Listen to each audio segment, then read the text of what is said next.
આજરોજ વડોદરા સહિત દેશભરમાં પેટ્રોલ અને ડીઝલના ભાવમાં તોતિંગ વધારો ઝીંકવામાં આવતા વાહન ચાલકોમાં ફફડાટ વ્યાપી ગયો છે. નવા ભાવ વધારા બાદ વડોદરામાં પેટ્રોલનો ભાવ પ્રતિ લીટર 97 રૂપિયા 51 પૈસા પર પહોંચી ગયો છે, જ્યારે ડીઝલના ભાવમાં પણ મોટો ઉછાળો આવતા તે પ્રતિ લીટર 93 સપાટીએ પહોંચ્યો છે. એકસાથે થયેલા આ ભાવ વધારાથી ટ્રાન્સપોર્ટેશન મોંઘું થવાની અને તેની સીધી અસર જીવન જરૂરી ચીજવસ્તુઓના ભાવ પર પડવાની ભીતિ સેવાઈ રહી છે.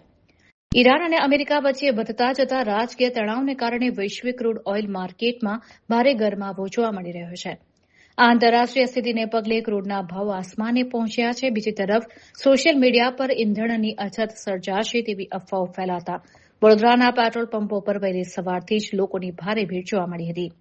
લોકો ટાંકી ફૂલ કરાવવા માટે કલાકો સુધી લાઇનોમાં ઉભા રહ્યા હતા.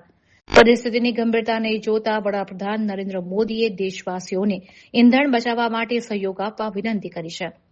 તેમણે જે સંસ્થાઓમાં શક્ય હોય ત્યાં વર્ક ફ્રોમ હોમ અપનાવવાની અપીલ કરી છે, જેથી બિનજરૂરી વાહન વ્યવહાર ઘટાડી શકાય અને દેશના ઇંધણ ભંડાર પરનું દબાણ ઓછું કરી શકાય.